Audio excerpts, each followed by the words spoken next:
સ્વર્ણની મેખલા જેવી શોભે ત્યાં વનવેદિકા, જડેલી રત્નની છે ને પછી છે ધ્વજ ભૂમિકા.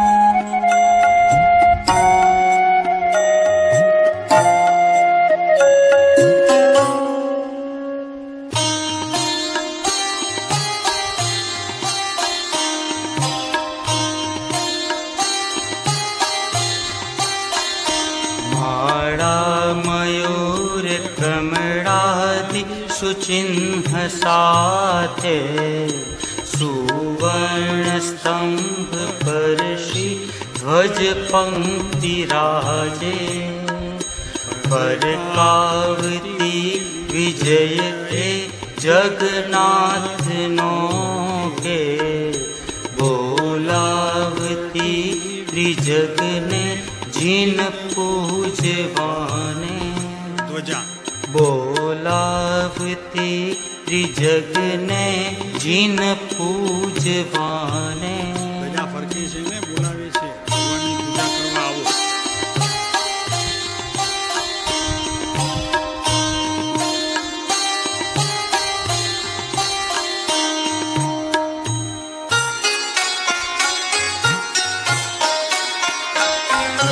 કાંતિમાન અતિ ઊંચો કોટ ચાંદી તણો અહો, દ્વારની દિવ્ય લક્ષ્મીથી નાટ્યશાળાથી દીપતો,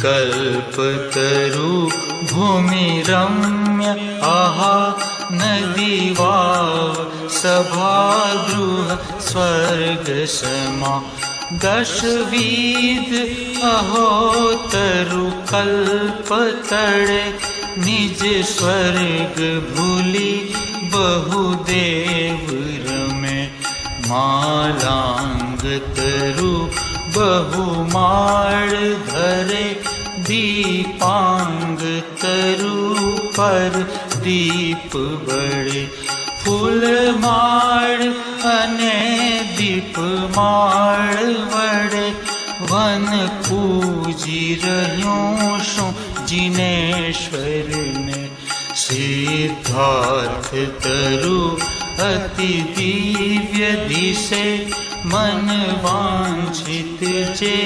फलदायक छे, त्रण छत्र तरुराज पर फर के ध्वज सुंदर घंट बजे। हे वृक्ष तड़े सिद्ध बिंब रहे सुरलोक जहाँ प्रभु भक्ति करे। कोई स्तोत्र भणे प्रभु गुण स्मरे, कोई नम्रपणे भगवान नमे।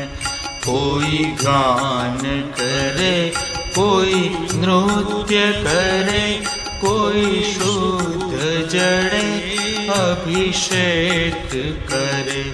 कोई दीप वड़े कोई धूप वड़े, सुर पूजी रहा परमात्मने।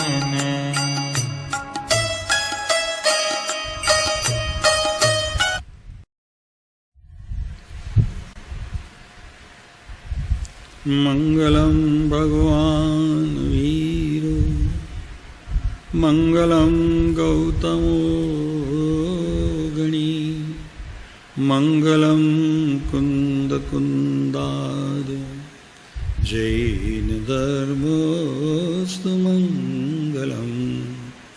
सर्वमंगल मांगल्य सर्वकल्याणकारकम्, प्रदाना सर्वधर्माणां, जैनं जयतु शासनम्।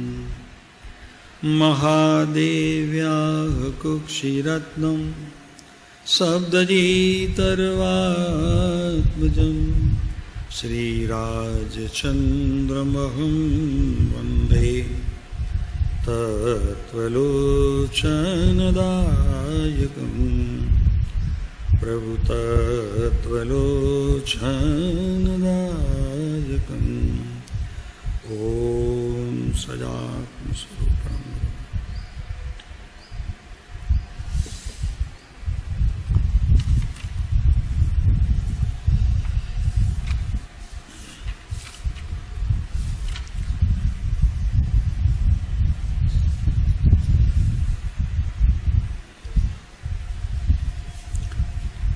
श्रीमद् રાજચંદ્ર વચનામૃત પત્ર ક્રમાંક 254।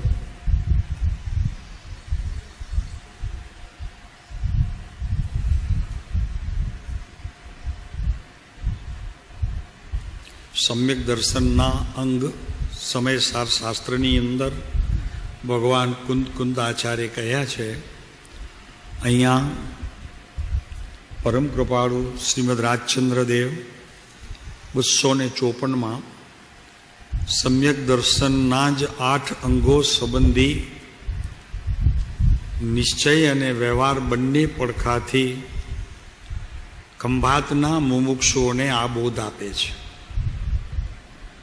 મુમુક્ષુઓ તો બધા પાત્ર હતા, પણ ખંભાતની અંદર વિશેષ તત્વના તે સમયે પણ અભ્યાસી જીવો હતા। એટલે એમણે આ પત્ર કૃપાળુ દેવે વિસ્તારપૂર્વક સમજી શકે અને પોતાના આત્માની આરાધનામાં વિશેષ પ્રવેશ કરી શકે એટલા માટે આ પત્ર એમને લખ્યું। જેમ શંકા રહિતપણું, નિકાંક્ષિતપણું, નિર્વિચિકિત્સા, અમૂઢ દ્રષ્ટિ, ઉપગોહન, સ્થિતિકરણ, વાત્સલ્ય અને છેલ્લે પ્રભાવના એ 8 અંગ અમૃતચંદ્ર આચાર્ય અને કુંદ ભગવાને કહ્યા। અહીં કૃપાળુ દેવે આ પત્રની અંદર નિશંકતા પહેલું, નિર્ભયતા બીજું, નિસંગતા ત્રીજું, આ લોકની અલ્પપણ ઈચ્છા ચોથું, પરમ દૈન્યત્યની ઓછાઈ પાંચમું, પછી પદાર્થનો અનિર્ણય, સ્વચ્છંદ અને સત્પુરુષ જ્ઞાની ધર્માત્માઓની ઓળખ, એમ 8 અંગ અહીંયા કહ્યા છે। આપણે મુમુક્ષુપણું કેમ પ્રગટ થતું નથી? કેમ કે મુમુક્ષુનો અર્થ એ છે કે એનું ચોથું ગુણસ્થાનક સહેજે હોય છે. એટલે શ્રાવક નહીં, પણ એનાથી પ્રથમ ભૂમિકા દર્શન મોહનીયનો અભાવ થાય એટલે એને ચોથું ગુણસ્થાનક સમ્યક દર્શન રૂપી રત્નત્રયની એને પ્રાપ્તિ થાય, એટલે કે આત્મ અનુભૂતિની પ્રાપ્તિ થાય. એને અહીંયા મુમુક્ષુતા કહેવામાં આવે છે. તો આપણે જોયું કે મુમુક્ષુતા કેમ ઉત્પન્ન થતી નથી, એટલે કે દર્શન મોહનીયનો અભાવ કેમ થતો નથી, એટલે કે આત્મ અનુભૂતિ કેમ પ્રાપ્ત થતી નથી, એટલે કે ધર્મની શરૂઆત કેમ થતી નથી. કેમ કે ધર્મની શરૂઆતમાં પહેલું ગુણસ્થાનક છે, અહીંયા ગુણસ્થાનકની અપેક્ષા એ ચોથું, અને જૈન દર્શનમાં પ્રવેશ કરવા માટે પહેલું. ભાઈ બરોબર છે ને? તો અહીંયા કેમ નથી થતું ધર્મમાં પ્રવેશ? અનંતકાળ વયો ગયો, એમાં અનંતવાર તીર્થંકરની સભામાં જઈને આ જીવે ભગવાનની દિવ્ય ધૂની શ્રવણ કરી છે, અને અંશે પણ પોતાના જીવનની અંદર વ્યવહાર લક્ષે ઉતારી પણ હશે, પણ છતાં હજી આત્મ અનુભૂતિ કેમ થતી નથી એની વાત કરતાં કરતાં સૌથી પ્રથમ જો લઈએ તો નિશંકતાનો ગુણ એને પ્રગટ્યો નથી. નિશંકતા, કોની નિશંકતા? ધર્મની નહીં. હું આત્મા છું એવા પ્રકારનું જે મૂળ લક્ષણ છે જીવનું, ધર્મમાં પ્રવેશ કરવા પૂરે એનું ખરેખર એને હજી નિશંકપણું થયું નથી. કોઈ પૂછે તો કે કોણ છો, એટલે નામ કે, ગામનું નામ કે,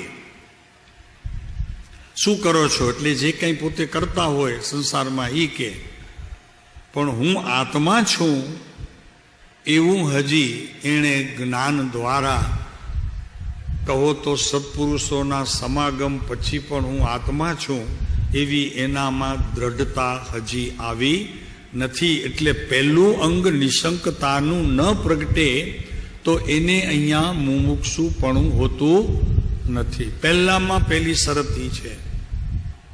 કેમ કે નિશંકતા એટલા માટે કે જ્યાં સુધી નિશંકતાનો ગુણ પોતાના જીવનમાં પ્રવેશતો નથી ત્યાં સુધી ભય રહિત પણ હોતું નથી.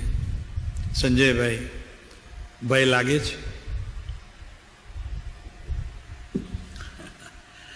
કે છે કે જો નિશંકપણું પ્રાપ્ત થાય કે હું આત્મા છું તો અજર અમર અવિનાશી પદાર્થ છું, મારું કદી પણ મૃત્યુ હોઈ શકે નહીં, એવા પ્રકારની નિર્ભરતા, નિર્ભયતા, નિર્ભારતા, કોઈ પણ બોજો નહીં કે ભાઈ ગમે ત્યારે કાંઈ સવાલ નથી, જન્મ્યો છે તો જવાનો છે, એમાં શું એટલું બધું ટેન્શન લેવું? પરિવર્તન તો સંસારનો ક્રમ છે, તો એમાં આટલું શું ડરવાનું? પણ આપણને જીવન જીવતા આવડ્યું નથી એટલે મરણથી આપણે ડરી ગયા છીએ.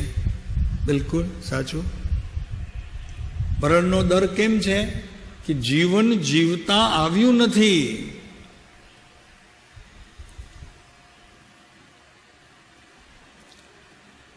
શાંતિભાઈ શું છે કે આવડે છે?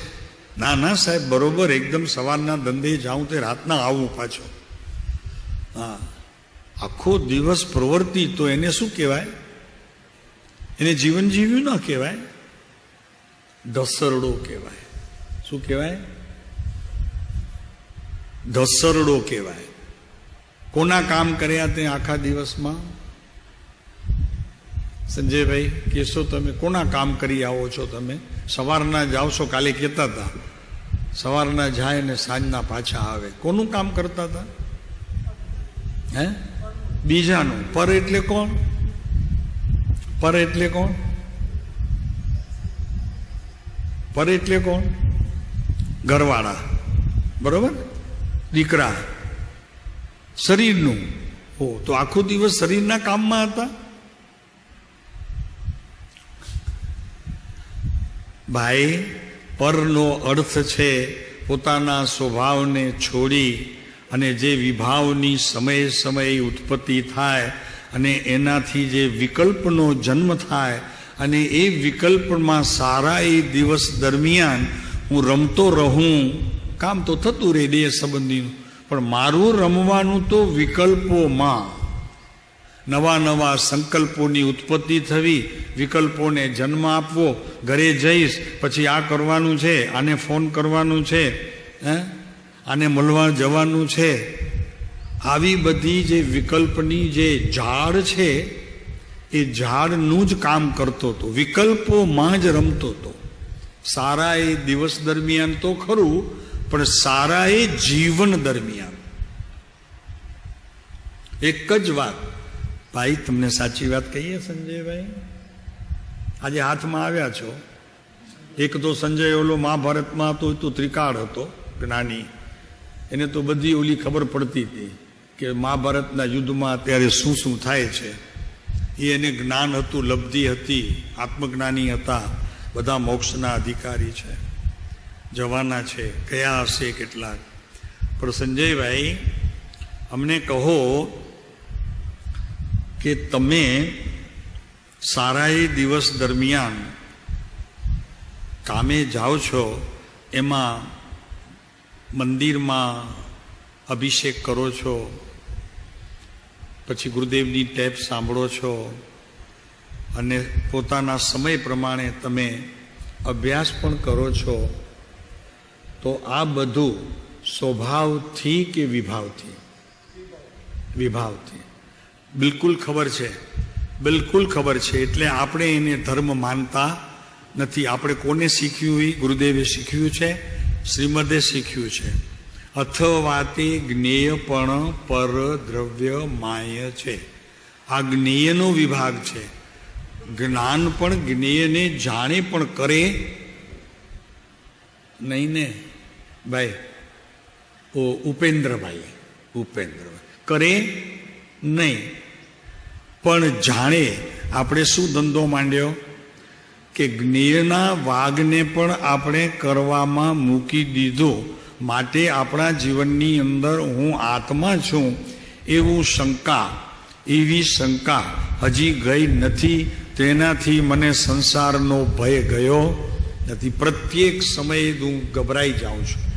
જરી કંઈક બીમારી મોટી થઈ તો હાલું મનમાં એમ ચાલે ઉપેન્દ્રભાઈ કે સાલું કેન્સર તો નહીં હોય, કોઈ ખરાબ ધરત તો મને નહીં હોય. ભાઈ હોય તો દેહને, એવું હજી નિર્ણય થતો નથી. કેટલું કર્યું તો કે રોજ અભિષેક વગર મારે સવારની ચા લેવી નહીં, આ નિયમ કર્યો છતાં સવારના પ્રવચન ગુરુદેવનું સાંભળ્યા વગર મારે ધંધે ચડવું નહીં. તું ધંધે જ ચડેલો છે, અત્યારે ગુરુદેવનું પ્રવચન સાંભળે છે એ ધંધે જ ચડેલો છે. શું કરે? એ એક પ્રકારનો વિકલ્પ છે, એ પણ ધંધો છે. એટલે જીવન જીવવાની સાચી કળ આપણે હજી સમજી શક્યા નથી. એના કારણે નિશંકતા, હું આત્મા છું એવું પોતાનું જે ખરેખર જ્ઞાન છે તે પરિણમન રૂપ થઈને મને જીવનના કાર્યોમાં તે ઊભું રહેતું નથી. માટે શંકાઓ રહે છે, તેનાથી મને ભય છે. હું અજર અમર અવિનાશી આત્મા છું એમ જ્ઞાનીઓ કે તો મેં માની લીધું, પણ ક્ષયોપશમમાં. ક્યાં માન્યું? ક્ષયોપશમમાં માની લીધું કે ચલો ઠીક છે, આ ઇન્ફોર્મેશન છે, ઇટ્સ ગુડ, કામ આવશે ક્યારેક કોકને કહેવા.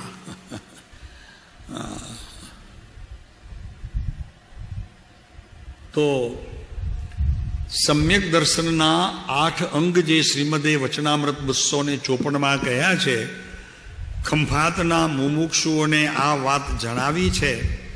તો મને એમ લાગે છે કે ભાઈ આપણે પણ જામનગરના મુમુક્ષુ છીએ અને અત્યારે કુકમા આશ્રમ જોડે આપણે મુમુક્ષુઓ જોડે જોડાયેલા છીએ. અંતર તો અત્યારે પણ ન હોવું જોઈએ તો કે અમે જામનગરના ને તમે કુકમાના નહીં, આપણે આત્માના. અરે ભગવાન, શું વાત! આપણે સોનગઢના નહીં ને જામનગરના નહીં, આપણે આત્મા પ્રભુ. આપણું એક જ, આપણી નાત ને એક જ જાત, આપણને કાંઈ ફેર સમજવો નહીં. આવા પ્રકારની માન્યતા તે ધર્મમાં પ્રવેશની પહેલી ચાવી છે. આવો ભેદ પાડવો એટલે ચાવી ખોલ્યા પહેલા લગાડી જ નથી અને દરવાજે ઊભા રહેવું ને દરવાજો ખુલ્લો હોવા છતાં પણ આપણને કાંઈ જ્ઞાન થતું નથી. અને તાળું નથી, ચાવી ક્યાં, તાળું નથી. અરે તાળું એ નથી અને ચાવીની જરૂર નથી, દરવાજો ખુલ્લો છે. તોય ઊભો રે બ્રહ્મણા, તો કે ચાવી આવશે પછી ખોલશું. તો કે વળી કોક કે ડાયો આવે સંજયભાઈ જેવો, અરે યાર તમે શું કરો છો, કાંઈ જ તો નથી એને, તાળું ક્યાં છે, પણ ખોલો ને, દરવાજો તો ખુલ્લો છે. તો કે શું વાત કરો, ત્યારે આંખો ચોડે. તો કે હા રે, આ તો ખ્યાલે ન રહ્યો, ક્યાં હતો? વિકલ્પોની ઝાડ લંબાઈ ગઈ કાંઈક વિશેષ.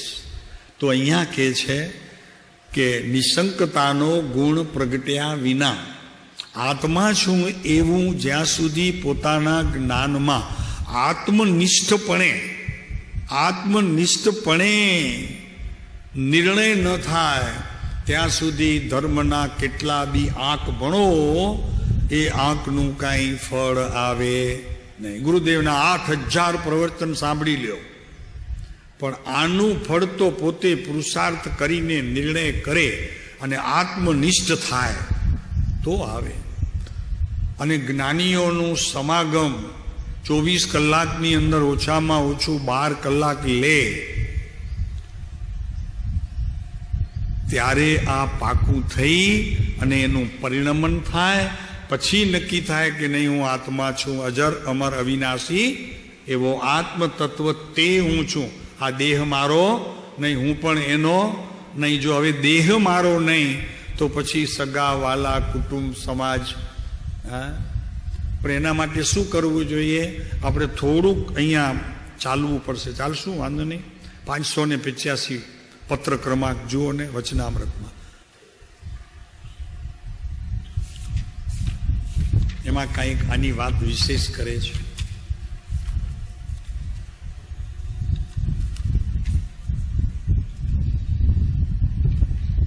જે નિર્ણય અનંતકાળમાં હજી એક સમય માત્ર પણ થયો નથી કે હું આત્મા છું, માત્ર ક્ષયોપશમથી નિર્ણય થયો છે, એનાથી આગળ હું જઈ શક્યો નથી. માટે નિર્ભય નથી હું.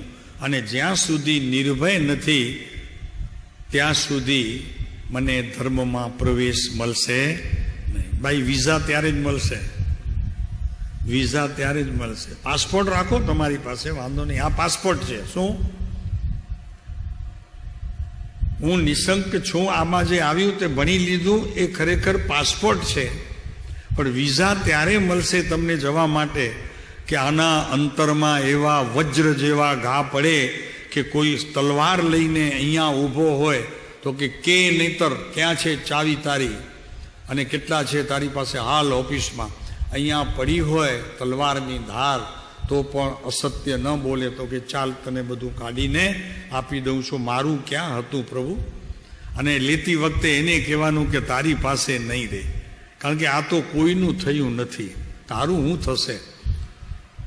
આ છે હિંમત ઉપેન્દ્રભાઈ એટલી. ત્યારે ખબર પડે કે હું આત્મા છું પ્રભુ. જ્ઞાનીઓ કહે છે હું આત્મા છું, જ્ઞાનીઓ કહે છે હું આત્મા છું, તો જગતના કોઈ એક માત્ર પરમાણુ પ્રત્યે પણ એને મારાપણું થતું નથી. શાંતિભાઈ શું કહો છો? કોઈ તલવાર મૂકીને અહીંયા તમને કે કબાટ ખોલ, ચાવી લાવ, ક્યાં ક્યાં છે બીજી જગ્યાએ બધું, તમે શું કરો? આપો ખરા, પણ અંદર ભય સહિત.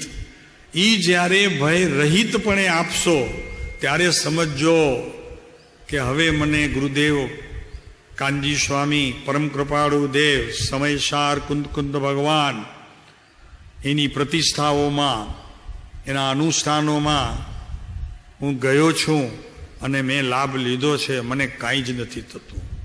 લઈ લે ચાવી, ભાગ, અને જે જોઈએ તે લઈ જાય.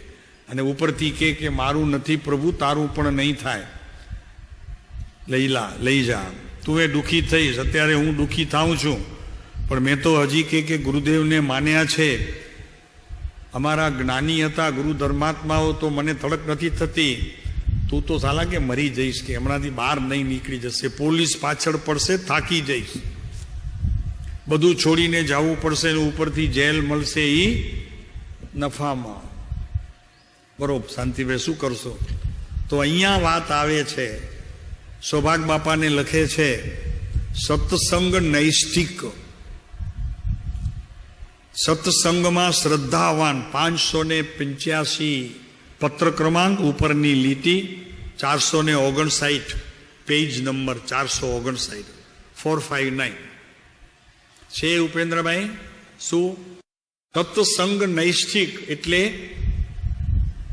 જેને સત્સંગ મહદ અંશે પણ પોતાના આત્માની અંદર સ્થાપિત થયો છે એવા સૌભાગભાઈ સાયલાના નામ સાંભળ્યું હશે.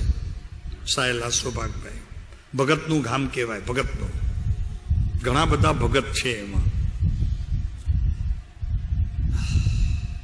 તો નૈષ્ઠિક સત્સંગ નૈષ્ઠિક શ્રી સૌભાગ્ય એટલે આત્મામાં શ્રદ્ધાવાન. નૈષ્ઠિકપણું એટલે શ્રદ્ધાવાન. જે પદાર્થ છે તે પદાર્થમાં શ્રદ્ધાવાન હોય તેને અહીંયા નૈષ્ઠિક કહેવામાં આવે. આત્મ નૈષ્ઠિક તો ખરા જ, સત્સંગ નૈષ્ઠિક. અમે કહીએ ઘણાને તો કે આપવું હોય તો આવું આવું આપો, સમર્પિત શું આપો? તો સમર્પિતમાં શું છે? કોઈ પણ થઈ જશે. આપો સત્સંગ નૈષ્ઠિક. જેને સતનો ખરેખર રંગ લાગ્યો છે અને સતને જ અનુસરે છે, અસતની કોઈ વાતને સ્પર્શ પણ કરતો નથી, એની સામું પણ જોતો નથી, એવો કોઈક ભગવાનનો ભક્ત હોય સત્સંગ નૈષ્ઠિક, આ ઉપમા આપો પ્રભુ. અને વસ્તુ શું છે પ્રભુ? ઉપમા આપવાથી કાંઈ ઉપમાનું કોઈ મહાત્મ્ય રહેતું નથી. ઉપમા તો ઈ છે કે ભીતર રહેલો પદાર્થ બહારમાં અનુભૂતિ સ્વરૂપ થાય જે જીવને, અને અન્ય જીવોને પણ હિતકારી થાય કે જે એમના પરિચયમાં આવે, એનું નામ આત્મનૈષ્ઠિકતા છે. અને એ બાપા હતા, આ સૌભાગ્ય બાપો હતો એવો જ. ફદીઓ નહોતો હાથમાં. સવારનું હોય તો સાંજના આંધલી કુસ્તી કરે. હા મહેન્દ્ર, ખબર છે તને? સવારનું જમવાનું મળે સંજયભાઈ, સાંજના હોય કે કદાચ ન પણ હોય, પાણી પીને સૂઈ જવું પડે. ભગવાને બરોબર પરીક્ષા કરીને ઘર પસંદ કર્યું છે.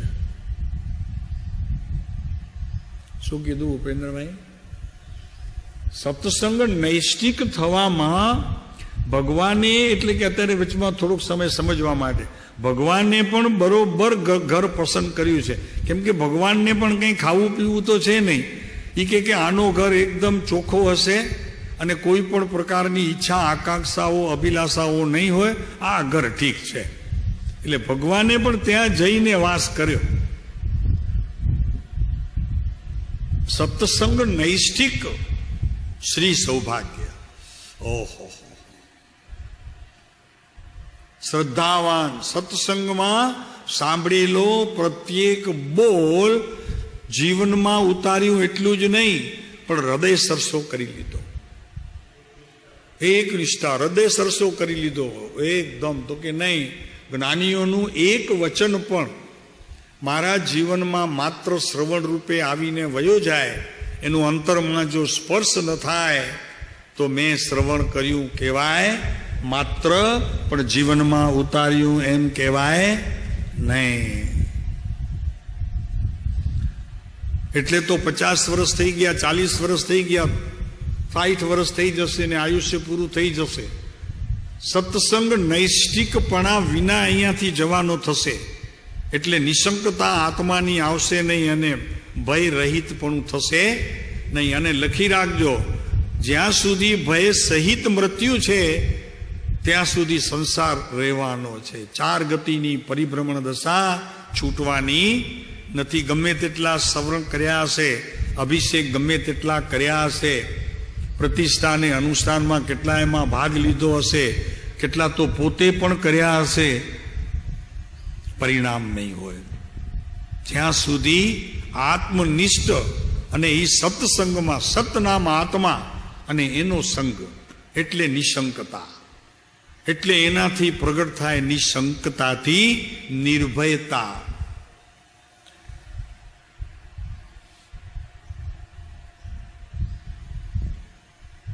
આવું છે પ્રભુ.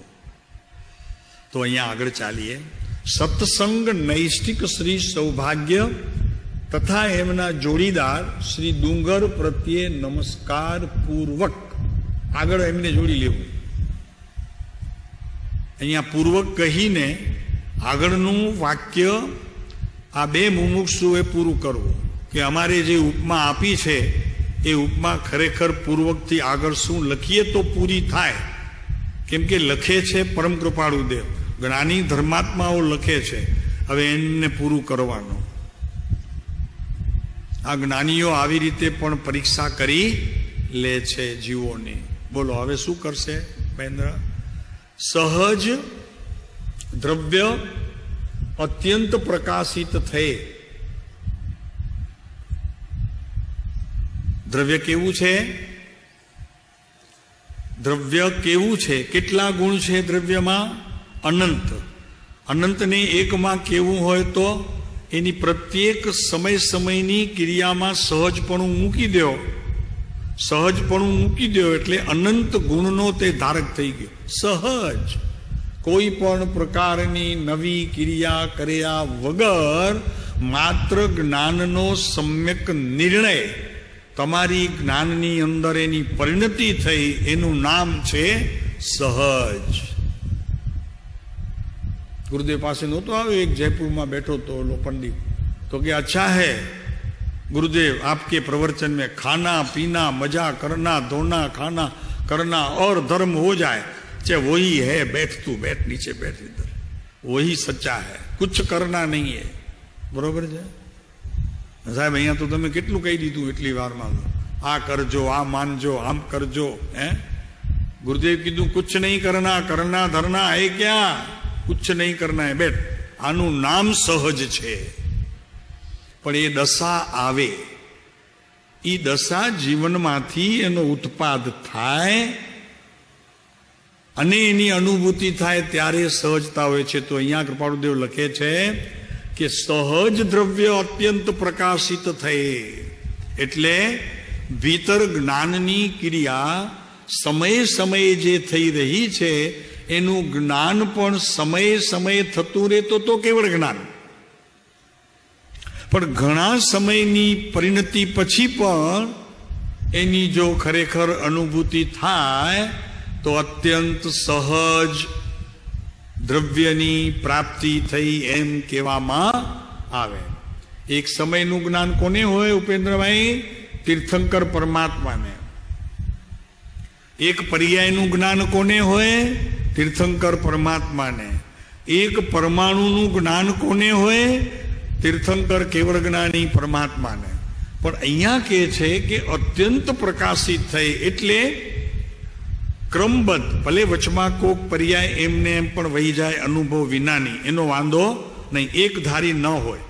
કેમ કે સયોપસમ સંકિતની અંદર અને ઉપસમની અંદર એક ધારી એનો પ્રમાણ કંઈ સરખો હોતો નથી અનુભવમાં. સંજયભાઈ સમજો છો? કેમ કે વચમાં આવે જ ગેપ પડે. આપણે સારી વાત કરીએ સમજવા માટે, ગેપ પડે, એક ધારું ન હોય. ઉપસમમાં ક્ષણિક માત્ર દબાયેલો હોય, ક્ષયોપસમમાં એનું આવન જાવન હોય, સાયકમાં એક ધારું હોય. આ બધા જૈન દર્શનની અંદર ભેદ છે અને એ ભેદને આપણને સમજવા એટલા માટે જોઈએ कि भाई कौन जाने कौन सी पर्याय में मुझे परमात्मा की भेंट हो जाए, फिर कहाँ पूछने को जाऊं, तब तक तो सब सत्यानाश हो जाए. तो अभी जानना जरूरी है उपेंद्र भाई, जानना जरूरी है क्या होता है, कौन से सम्यक्त्व में कौन सी बात होती है, कैसे अनुभव होता है, उसी समय ज्ञेय का विभाग और ज्ञान के साथ कितनी संधि करते हैं, बीच में अंतर रहता है कि नहीं, वो भी जानना चाहिए. શું છે શાંતિભાઈ? મરી ગયા સાલું આલું ઘી બોલતા હતા હારું હારું, મને તો તમારી દયા આવે છે. ઓલા શ્વેતંબરમાં હતા, ઘી બોલે છેલ્લે લાસ્ટ, અને પછી એકાસણા, આંબીલના ઉપવાસ, પચખાણ આપે, હાથ જોડીને પતી ગયો. આપણે બધું આ જ કર્યું છે. આ ગુરુદેવ નહોતા મળ્યા ને કૃપાળુદેવ નહોતા મળ્યા તો આજ તો કર્યું છે ઉપેન્દ્રભાઈ. એમને કદાચ નહીં કર્યું હોય, હજી નાના છે.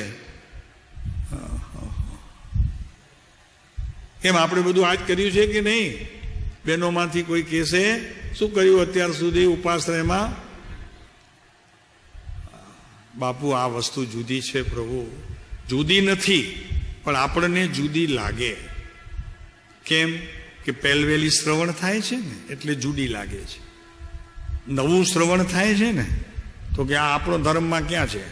પેલા ગુરુદેવને એમ કહેતા હતા.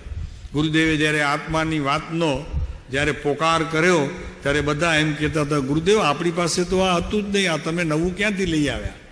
હા, આત્મા ને દ્રવ્ય ને ગુણ ને પર્યાય, હે ને જ્ઞેય ને ઉપાદેય ને આ બધું લાવ્યા ક્યાંથી તમે? આપણી પાસે તો હતું નહીં. સ્થાનકવાસીમાં, બોટાદ સંપ્રદાયમાં અમને ખ્યાલ છે બરોબર, કાંઈ નહોતું એવું. ઉપવાસ ને તપ ને જપ ને બસ આ જ હતું. મજા, હાથ જોડો ને બચખાણ લ્યો, પતી ગયું. આજે ઉપવાસ લ્યો, થાવ ઊભા. આ બધું ક્યાંથી લઈ આવ્યા? ગુરુદેવ કે લાવ્યો ક્યાંથી નથી, આ તો અંદરથી પ્રગટ્યું છે. નિમિત્ત શાસ્ત્ર છે, નિમિત્ત કુંદ ભગવાન છે, નિમિત્ત દિગંબર સંતો છે, નિમિત્ત છે દિગંબર પ્રતિમા, એમાંથી એનો જન્મ થયો છે. વાત તો એવી છે પ્રભુ, સત્ય તો આ છે, એમ કરીને વાત બહાર આવી.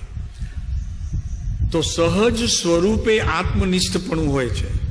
સહજ સ્વરૂપ, એ સ્વરૂપને કદી કાંઈ પણ આગુ પાછું કરી અને એને શુદ્ધ કરવું પડે અને ક્યાંક એની અશુદ્ધતા રહી જાય એવું મૂળ દ્રવ્ય તો છે નહીં. પર્યાયની અશુદ્ધતામાં મારે ફેરફાર કરવો પડે એ મારો પુરુષાર્થ ત્યાં ચાલે, પણ આત્મદ્રવ્યની અંદર મૂળ પદાર્થમાં મારું કાંઈ પણ પુરુષાર્થ ત્યાં ચાલતો નથી. એ તો સહજ સ્વરૂપે સ્થિત છે. સહજાત્મ સ્વરૂપ આવું છે પ્રભુ. એટલે એમાં કાંઈ પણ મારું ચાલે, સહજ શુદ્ધતા જ છે. એનું સ્વરૂપ તો સ્વચ્છ જ છે અને સહજ, એની સ્થિતિ પણ સહજ છે. એની સ્થિતિમાં કાંઈ પણ પ્રકારે ફેરફાર અનંતકાળની પરિભ્રમણ દશામાં પણ થતું નથી. આત્મા ગાય, ભેંસ, બકરી, ઊંટ હોય તો એના આત્મતત્વમાં ફેર થતો એ તો એવો ને એવો રહે છે. સમજાય છે? અચ્છા, એટલું જ નહીં, પણ એની પર્યાયમાં પણ ઊંટ ને બકરી ને આ બધા કાંઈ આવતા નથી હો. એની પર્યાયમાં પણ કદાચ તમને એમ થશે કે સાહેબ હમણાં વાત કરી તો એમની પર્યાયમાં તો બધું આ હોય કે નહીં? ઊંટ બનવું ને બકરી બનવું ને ગાય બનવું ને બળદ બનવું. ના પ્રભુ, ના. એના સ્વરૂપ સિવાય એમાં કાંઈ બીજું હોતું નથી. આ તો તારી માન્યતા છે કે હું બળદ થઈ ગયો, હું બકરી ઊંટ થઈ ગયો, હું મનુષ્ય થઈ ગયો, હું દેવ થઈ ગયો. આ બધી કલ્પનાઓની ઝાડ તારામાં છે. તો એટલી સહજ સ્થિતિ છે એની સ્થિતિમાં ન તું કાંઈ ફેરફાર કરી શકે, ન તારા વિકલ્પો ફેરફાર કરી શકે, ન તારું અજ્ઞાન કરી શકે, ન વિભાવ કરી શકે, અને ન શાસ્ત્રનું જ્ઞાન તારું આમાં કાંઈ ફેરફાર કરી શકે. છેલ્લી વાત આવી ગઈ. ભગવાનની દિવ્ય ધ્વનિ એ પણ આમાં કાંઈ ફેરફાર કરી શકે? ઓહો, શું છે મહેન્દ્ર? દિવ્ય ધ્વનિ પણ નહીં. દિવ્ય ધ્વનિ એમ ન કહી શકે કે તું મનુષ્ય છો, તો કે ના, ભગવાન પહેલા તો કહેતા નથી, અને આવી વાત કરે તો એમાં પણ ફેરફાર થઈ શકતો સહજ. એ એની સહજતાની સ્થિતિ સદાને માટે છે. સમજાય છે? ન દ્રવ્યે ન ખંડ્યામી, ન ક્ષેત્રે ન ખંડ્યામી, ન ભાવે ન ખંડ્યામી, દ્રવ્ય ક્ષેત્ર કાળ ન કાળે ન ખંડ્યામી. એક સમય માત્ર પણ અનંતકાળની પરિભ્રમણ દશા થવા છતાં પણ એક અંશ પણ આ આત્મદ્રવ્યની અંદર તારું કાંઈ જતું રહ્યું નથી અને નવું કાંઈ ઉમેરાયું નથી. આવી જેને નિશંકતા થાય તેના જીવનમાં નિર્ભયપણું આવે. ભય રહિતપણે જેનો દેહ છૂટે એની મુક્તિ નક્કી છે, 4 ભવ પાછળ કે આગળ. બિલકુલ સાચું ઉપેન્દ્રભાઈ. શું અત્યાર સુધી લીધું ત્યાં ગુરુદેવ પાસે?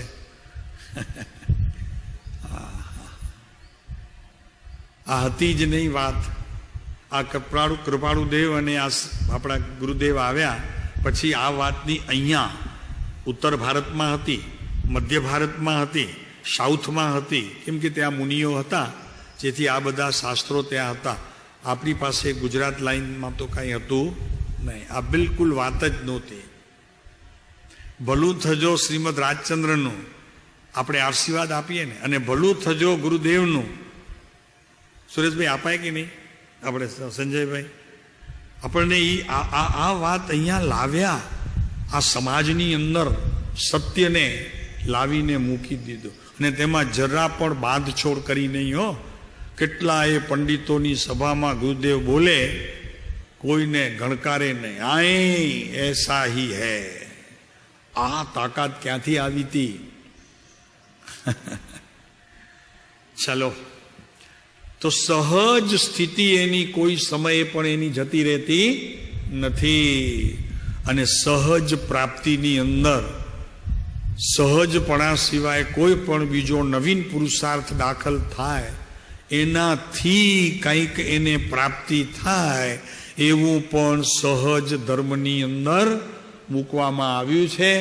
સહજ પ્રાપ્ત થાય, એના સમયે થાય, એના ભાવે થાય, એની સ્થિતિએ થાય. સહજ એટલે લખે છે પેલે, સહજ દ્રવ્ય અત્યંત પ્રકાશિત થયે. એટલે શું? આવું એટલે શું? એનો અર્થ શું? તો કે કર્યું નીચે અર્થ, સર્વ કર્મોનો ક્ષય થાય. એને અહીંયા મોક્ષ કહેવામાં આવે છે, અને એ સહજ સ્થિતિ એ જ થાય. કાંઈ પણ તમે આત્મામાં કરતા રહેશો તો આત્મામાં તો કરતાપણાનો નકાર છે. એ તો અકર્તા પદાર્થ છે. મરવાના તમે છો, એ પર્યાયની અંદર આ કરતા ને આ કરું ને હવે તે કરું ને હવે આમ કરું ને હવે આમ કરું ને. હા, મરવાનું તમારા ભાગે છે, આત્માને કાંઈ નુકસાન નથી. એ તો અકર્તૃત્વ પણ એ પોતે રહ્યો જ છે સદાને માટે. આવો દ્રઢ નિર્ણય જે સમયે જે અવસ્થામાં જે પર્યાયમાં થાય, એને અહીંયા નિશંકતા પ્રગટી. એ જીવ નિર્ભય થયો, એની સંગતા બધી છૂટી, અસંગ થયો, અને મોક્ષગામી આજે નહીં તો થોડાક ભવ પછી મોક્ષે જશે. આમાં કંઈ ક્રિયાપદ તો આવ્યું નહીં. કેટલા ઉપવાસ કરે તો આ થાય, કેટલા વર્ષનું સંયમ હોય તો આ થાય. આમાં કાંઈ આવ્યું નહીં. કેટલા વરઘોડામાં, કેટલી પ્રતિષ્ઠાઓમાં જાય તો આ થાય, કેટલા મંદિર બનાવે તો થાય, કેટલા ભગવાનની સ્થાપના કરે તો થાય. કોઈ આમાં આંક તો આવ્યા જ નહીં એવા. આ ગણિત જુદું છે. અને આ તો હજી શ્રીમદ રાજચંદ્ર એમના વચનો છે. હજી સમયસાર તો સમજી લ્યો.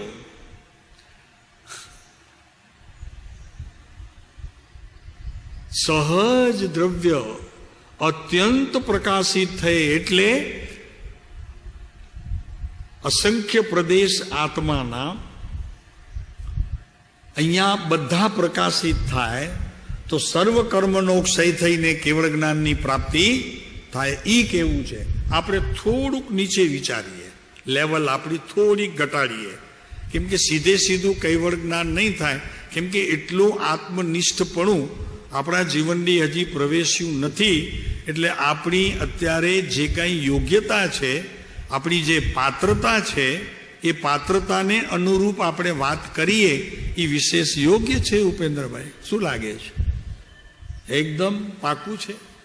કેમ કે આપણી સ્થિતિ હજી અહીંયા કહે છે કે અત્યંત પ્રકાશિત થયે, સર્વ કર્મનો ક્ષય થયે, અસંગતા કહી છે. એ અસંગપણું એટલે કેવળ જ્ઞાનની પ્રાપ્તિ અહીંયા બતાવી છે. પણ એ એટલા માટે કીધી કે સહજ દ્રવ્ય છે. હવે તમને કહી દઈએ, આ ડુંગરભાઈ હતા, અન્ય ધર્મી હતા. ડુંગરભાઈ જે સૌભાગ્ય બાપાના મિત્ર હતા, એ અન્ય ધર્મી હતા. તો એમને કંઈક કેવળ જ્ઞાનની વ્યાખ્યા કંઈક જુદી કરી હતી. કેવળ જ્ઞાનની વ્યાખ્યા જુદી કરી હતી. અત્યારે વિષય નથી, આપણે નથી લેતા, વિષયાંતર થશે. તો એમને ઉત્તર આપવો હતો, પત્રમાં જવાબ આપવો હતો. એટલા માટે આ પત્ર લખ્યું છે. 3 ને 2 5 લીટીનું ખાલી, અને 5 લીટીમાં આખો મોક્ષ માર્ગ સિદ્ધ કરી દીધો. ઓલું જે ડુંગરભાઈના પ્રશ્નો હતા ને, એનો જવાબ 5 લીટીમાં જ્ઞાનીઓએ આપી દીધો. નકર એક નિયમ છે હો સંજયભાઈ, હંમેશા પ્રશ્ન મોટો હોય, 6 લીટી, 8 લીટી, 10 લીટી, 15 લીટી, 25 લીટી, ઉત્તર 1 લીટી. કોનો? જ્ઞાનીઓનો. જ્ઞાનીઓનો ઉત્તર કેટલો હોય? 1 લીટી હો ઉપેન્દ્રભાઈ. અને અજ્ઞાનીનું કેટલું હોય? ઓલી 20 હોય તો આ 40 લીટીઓ હોય અજ્ઞાનીનો ખુલાસો. સમજાણું કે નહીં? એમાં શું કહીએ છીએ? અજ્ઞાની પ્રશ્ન કરે તો એ પ્રશ્ન 40 લીટીનો હોય, અને અજ્ઞાની એનો ઉત્તર આપે તો 80 લીટીનો હોય. અને જ્ઞાની એ જ 40 લીટીનો જો ઉત્તર હોય તો 1 કે 2 લીટીમાં એનો ઉત્તર પૂરો થઈ જાય. હંમેશા ઉત્તર મોટો ન હોવો જોઈએ. ક્વેશ્ચન લાંબો હોય પણ આન્સર તો ટૂંકો હોવો જોઈએ. એ જ્ઞાનીઓની રીત છે.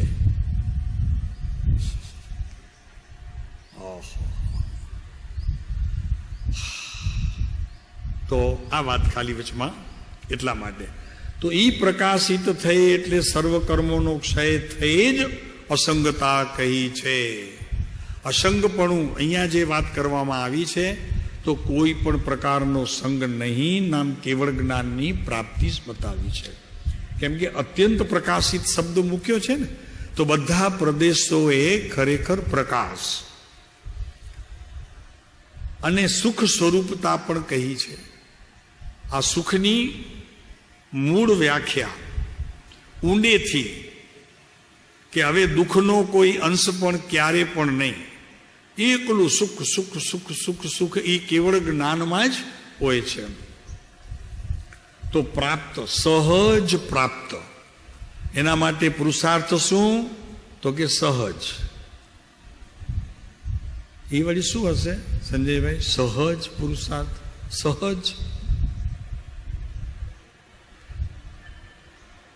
સહજ પુરુષાર્થ એટલે કાંઈ કરવું નથી, એ તો સહજમાં કહી દીધું. સહજ પુરુષાર્થ એટલે કે પ્રાપ્તિ, એટલે કે પોતાને એનો ભોગ મળે એવી સહજતા, એટલે કે સુખની વાત. એ કેવું સુખ હશે? આપણે રસગુલ્લા ખાઈએ એવું 1 2 3 4 બસ, પછી નહીં, હવે નહીં. કેમ? આટલી વારમાં દુઃખ ઉત્પન્ન થઈ ગયું. 4 ખાધા ત્યાં સુધી સુખ હતું, 5મો તો કે નહીં, હવે હાલ દુઃખનું કારણ થશે, હવે નહીં. 5માં દુઃખ થઈ ગયું સીધું. એ જ રસગુલ્લા સુખનું કારણ, ને હવે એ જ રસગુલ્લા દુઃખનું કારણ. એ સુખની વાત નથી. હમણાં જોયું ને આપણે સાચા સુખની વ્યાખ્યામાં. તો અહીં વાત ચાલે છે. સહજનો અર્થ કર્યો છે જે કાંઈ જે સમયે થાય છે તે જ થાય છે, જે સમયે જે કાળે જે થાય છે તે જ થાય છે, બીજું થતું નથી. એ તો હજી નાસ્તીથી લઈએ છીએ, ન લઈએ તો ચાલે. પણ આટલું જ દઈએ કે જે સમયે જે કંઈ પણ જ્ઞાનની ક્રિયા થાય છે તે જ સમયે તે જ્ઞાનનો પોતાના જ્ઞાનની અંદર એનો સ્વીકાર કરવો, અને જ્ઞેય અને જ્ઞાનના 2 વિભાગ પાડીને અંદરમાં ભેદ જ્ઞાન કાર્યરૂપ થાય, એને અહીં સહજ ક્રિયા કહેવામાં આવે છે. આ વિતરાગ માર્ગ, આ જીનવાણી, અરિહંત પરમાત્માની આ વાણી, આ પંચમ કાળમાં આપણને યોગ થયો. કોઈક મહા એવા 2 જ્ઞાની આપણા જીવનમાં આવ્યા, આપણું ભાગ્ય પણ એવું.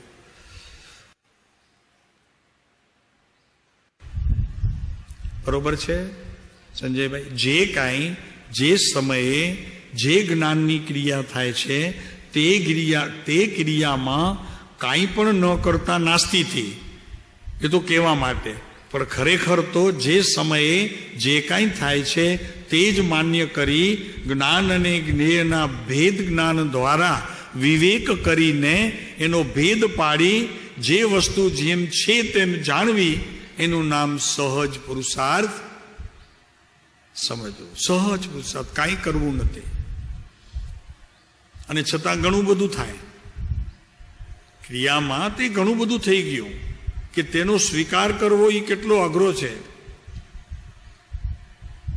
આજે જ ટીવી લઈ આવ્યા 80,000નું LED, હવે LCD હવે LED આવી ગયા, એ લઈ આવ્યા અને કામવાળો એને ઉપાડીને અંદર લઈ આવ્યો. ખબર નહીં કોઈ પણ કારણસર એના હાથમાંથી છૂટી ગયું, પડી ગયું, સ્ક્રીન તૂટી ગયો. બોલો શું કરશો સંજયભાઈ?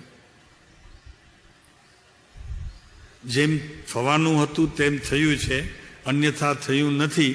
તે સમયે કાચ તૂટવાની સ્થિતિ હતી, એ સમય હતો, તૂટ્યું છે.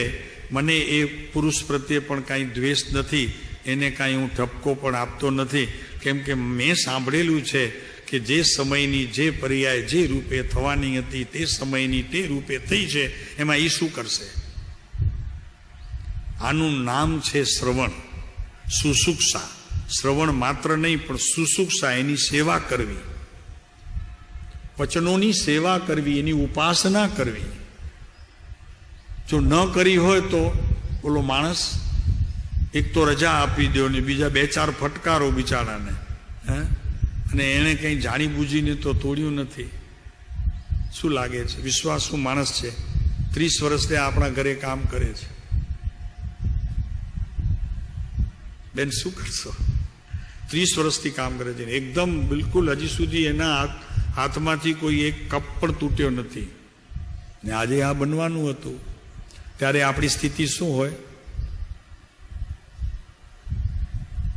આ સહજતા, સ્વીકાર, જે સમયે જે કાંઈ ઘટ્યું તે સ્વીકાર.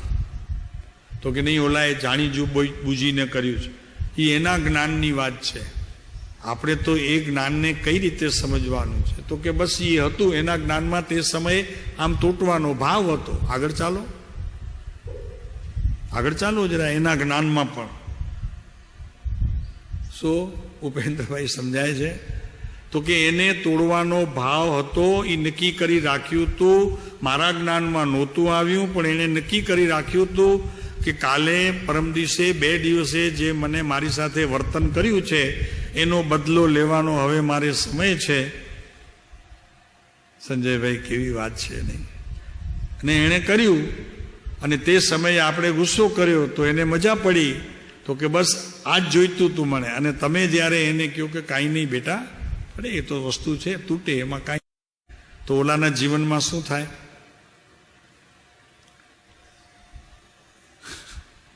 કેટલું ફરક પડી જાય છે આ સહજતાના પુરુષાર્થમાં. બોલો બિચારો બપોરે જમશે નહીં ને સાંજના જમે, તો કે નહીં આજ મુझे ખાના નહીં ખાના, બહુ પશ્ચાતાપ હો રહા હૈ. બોલા એ ભાવ કંઈક જુદા કર્યા હતા અને આપણે કંઈક સામે એનું વર્તન એવી રીતે સરસ કર્યું, તો કે ચલો ઠીક છે, કેમ કે આપણે સાંભળ્યું છે, એણે તો સાંભળ્યું નથી. क्रमबद्ध पर्याय ની વાતો. तो कि जो समय जो होने वाला था वही होके रहता है, वो क्रमबद्ध पर्याय उसको कहते हैं. वो निर्णय मैंने सुना है. ये लोगों क्या साંભળ્યું છે ને ક્રમબદ્ધ પર્યાય આપણે સાંભળ્યું છે, તો આપણે શાંતિ રાખવાની.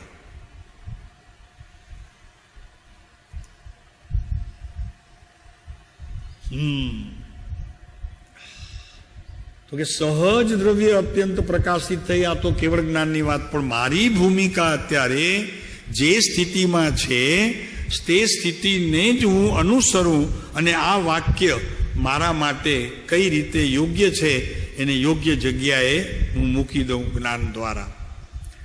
તો આગળ ચાલીએ.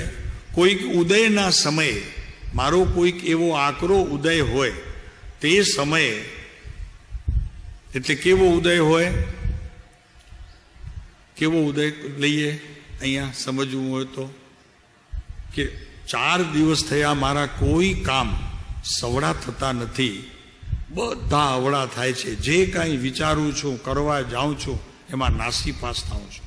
ખબર નહીં મારા કોઈક ભાગ્યમાં અને મારા કોઈક ઉદયમાં કોઈક એવી ક્ષણ આવી છે, 3 દિવસ થયા, 4 દિવસ થયા, કોઈ કામ મારું સવડું થતું નથી, એટલે ગમે તેને બચકા ભરી લઉં છું. શું કહ્યું?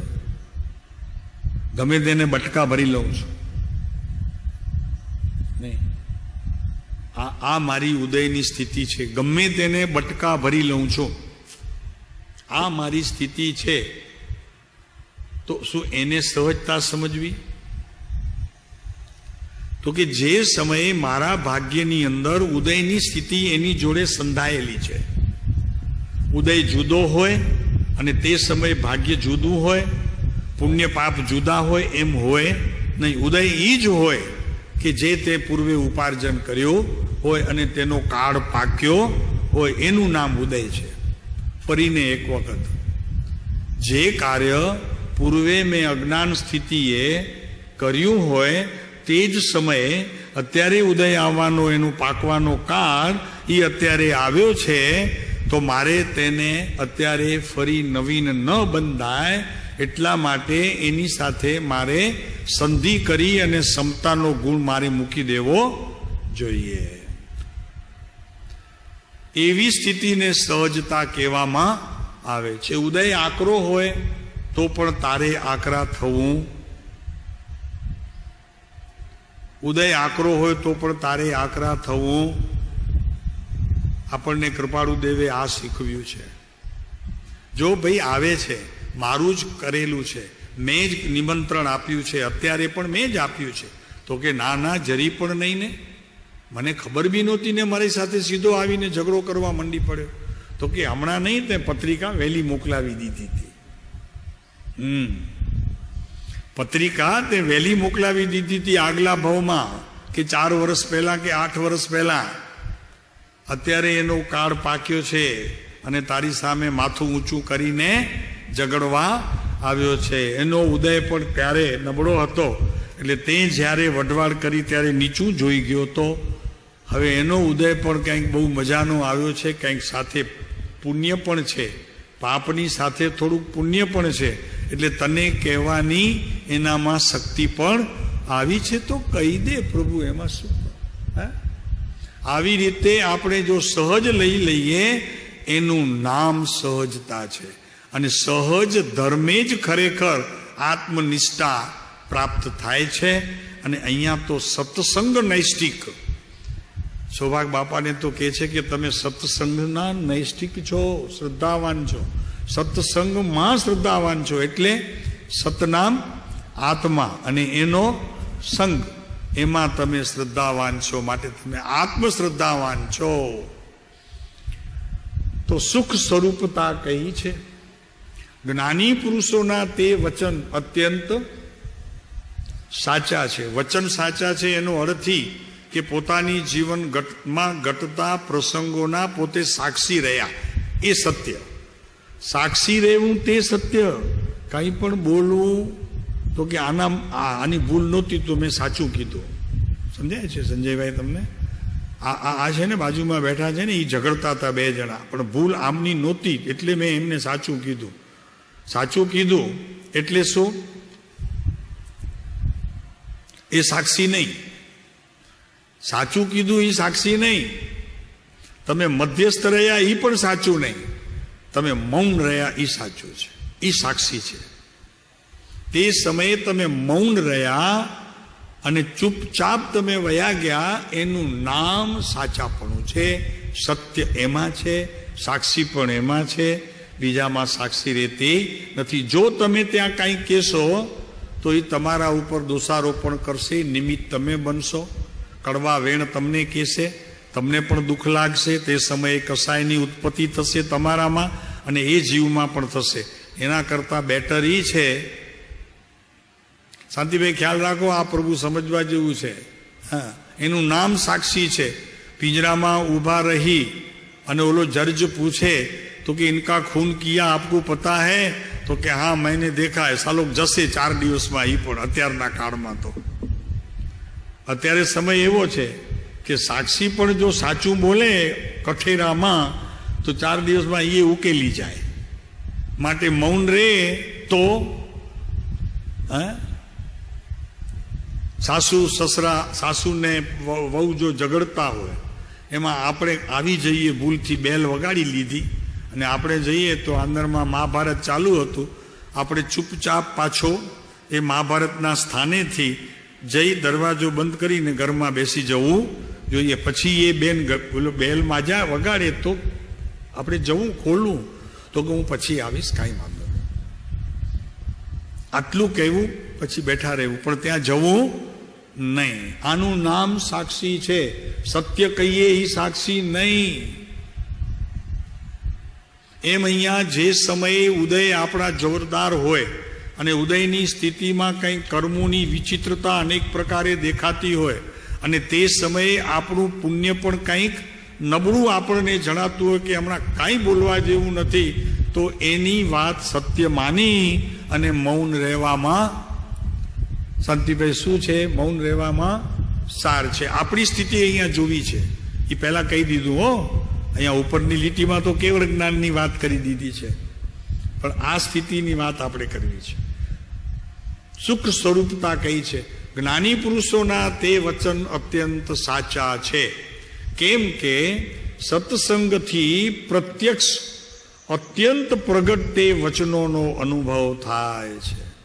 એટલે બાપાને લખે છે કે આપ તો સત્સંગ નૈષ્ટિક છો, માટે સાંજના હાંડીલી કુસ્તી કરતી હોય તો પણ કોઈની પાસે હાથ લાંબો કરવો નહીં.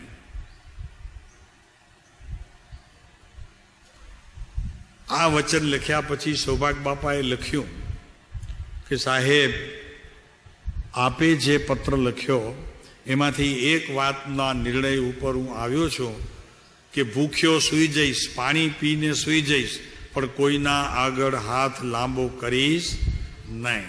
પછી શ્રીમદે એનો ઉત્તર આપ્યો કે તમારા જે વચનો લખાયા છે એ આંતરિક શુદ્ધિના ફળથી લખાયા છે, માટે તે વચનોને અમારા નમસ્કાર. આ ગુરુ શિષ્યના વ્યવહાર હોય. અત્યારે તો શિષ્ય નબળો હોય તો ગુરુ તૈયાર બેઠો હોય, અને ગુરુ નબળા હોય તો શિષ્ય જરાક તેજદાર હોય તો 5, 15, 25 ને રોજ વધારો કરતો હોય. આવો, અહીંયા મજા છે, આવો, બહુ સરસ છે, આવો. આ વ્યવહાર વિતરાગ માર્ગની અંદર શોભનીય નથી. એટલું જ નહીં, શોચનીય પણ નથી. એ સંબંધીનો કોઈ વિચાર કરવા યોગ્ય પણ નથી. તમારે વાત કરવી અહીંયાની, જ્યાંની કરવી હોય ત્યાંની. સોંડગઢની કરજો કે અહીંયા આટલું સુંદર છે, પણ એને નિમંત્રણ નહીં આપતા, આવજો એમ નહીં કહેતા. ખાલી તમને કહી દીધું, અમે આવ્યા એટલે કહી દીધું, પણ રસ્તામાં તમે એમને મળ્યા હો તો અમે ન કહીએ કે તમે આવજો. અહીં આવ્યા એટલે તમને કહ્યું. આ ગુરુ શિષ્યના વ્યવહાર હોય છે. તો ઉદય, આ ઉદય. અને હવે અભોગ્યની વાત કરશું. અત્યારે સમયની મર્યાદા 1 કલાક થઈ ગઈ. ઓમ શાંતિ.